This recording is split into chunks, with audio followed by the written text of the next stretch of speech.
Hi, in this lesson we're going to start working on our final scene where we will be producing a final image. So if you open scene 14 begin, you're going to see that I've already prepared a scene that has this cube and then this snail model that I quickly did in ZBrush. It's not a perfect model, the topology is not perfect. I am not like an expert modeler, but it was just something very quick that I did in ZBrush. And I'm just really concerned about how we're going to shade it.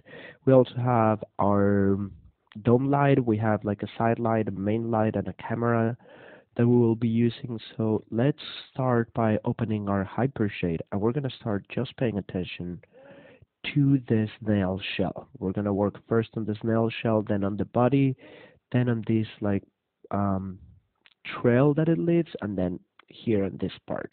It's going to take us a couple of videos to work on that, so let's get started. The first thing I'm going to do is that I'm going to create a blend material that it's going to be my shell blend. For the shell, we're going to use a very non-refractive SSS, and then on top of it, we're going to add some specular layers and some dirt layers. So with our shell blend, let's create an SSS. There we go. Let's plug it into our base material. We're going to call this shell SSS. We're going to have a lot of shaders and textures, so I recommend that you name everything. And let's adjust some values. First, I'm just going to render and see how things are starting to look out.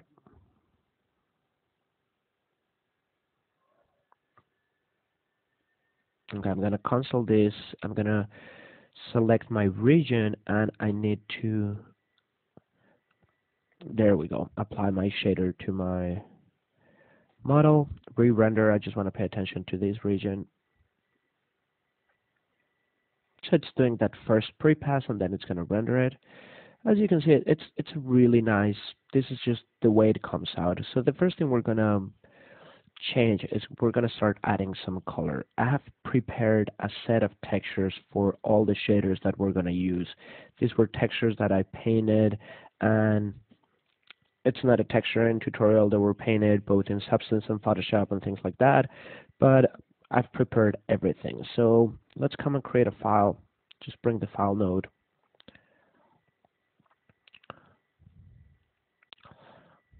And if we go to our source images, there's a folder called Export Shell.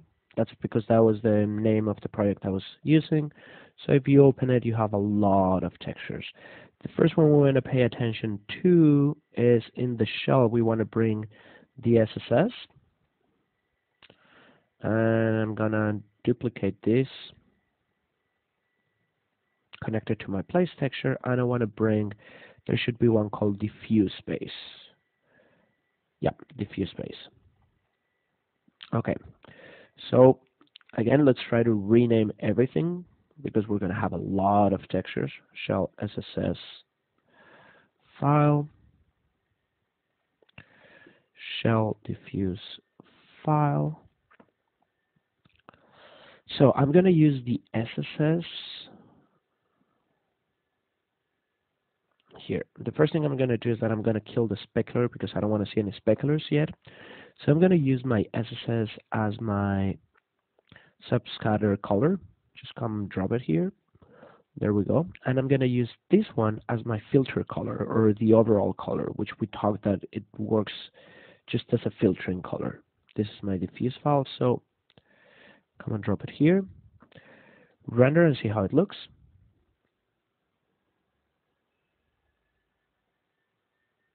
Okay, so it has some color. As you notice, the geometry is tessellated. We're going to subdivide it. I've actually created out some displacement maps as well.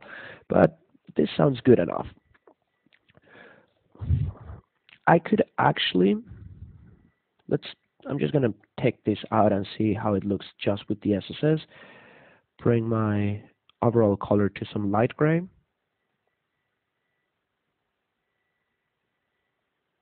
I could probably just work with this. I might not need to use the diffuse for this layer because I really like this pale, almost pastel kind of look.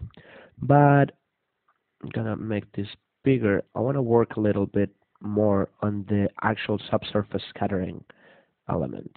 I want it to be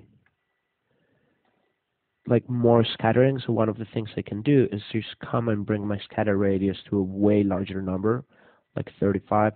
See how that affects.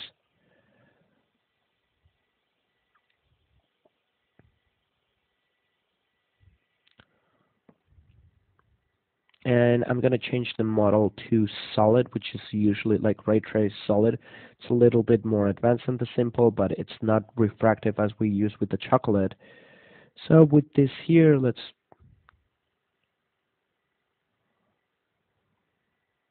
okay, so that's probably too much. You can see like we're starting to lose some of the information there. Let's make this smaller.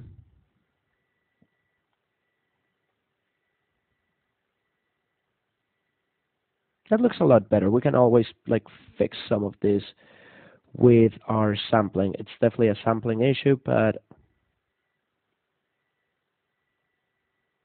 okay, I'm going to leave it there, and I'm just going to raise these sampling issues here to like a larger number, and that should fix a lot of this. We can even raise it more, 64, and we should start getting rid of that noise. But I want to have that kind of waxy looking. Okay, I'm going to leave it here, and I'm going to start creating my first layer. I'm going to bring a V-Ray material. We're going to call this layer shell code 00.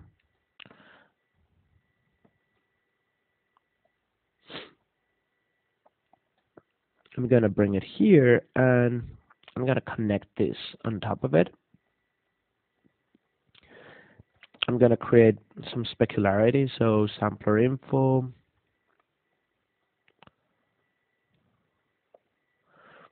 reverse, and my remap. You probably have noticed, I mean, we could do the reverse thing from the remap, but I like to have it going from left to right. That way I can compare it to some of the graphs from different websites where I can see exactly how that reflectance curve is going to do. So I like to have it from left to right so I can compare it. Let me do the quick connection of everything. Phasing ratio, input, output value.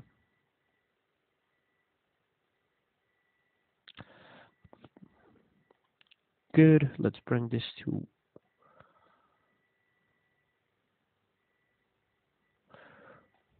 white. Let's draw our curve.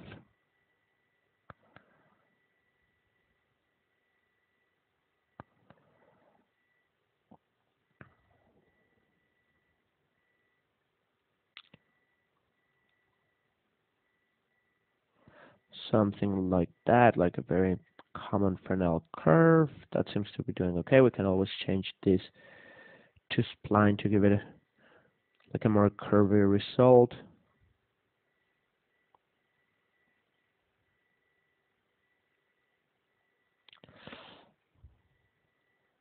Okay, let's add some glossiness, maybe like a 0.85.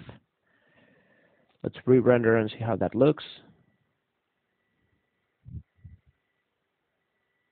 Okay, so we have that like a different layer and code on top of it. It's looking very nice. If we take a larger render, it's just like a very thin layer that we're putting on top of the SSS. I don't want to make it too much. I just want to give it like this kind of very thin layer. And then on top of that, we're going to start adding some other layers, not so much for the specular, but like if it was, usually shells are made by different thin layers, and eventually they start drying up and cracking up. So I want to recreate that effect. So I'm going to create, we could call this like our specular code. I'm just going to rename this. And now I'm going to create one of those like cracking codes. So I'm going to bring another V-Ray material, bring it here. This can be called shell code 01, just so I know where it's going. Plug it in. And I'm going to bring more files.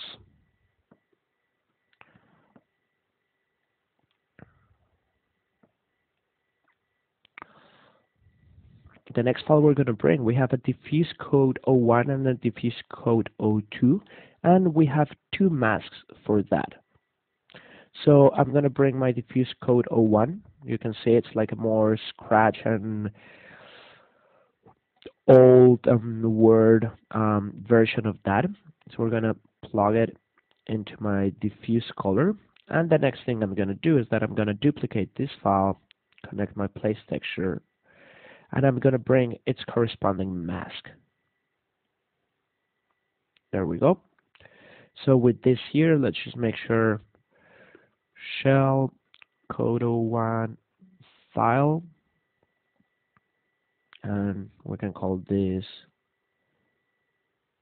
code 01 mask. Just make sure we have everything.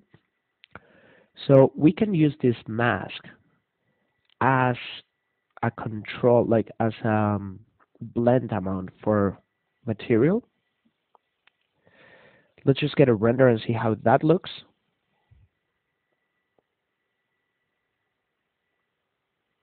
And while this is rendering, I'm actually going to stop here so this video doesn't go above 12 minutes.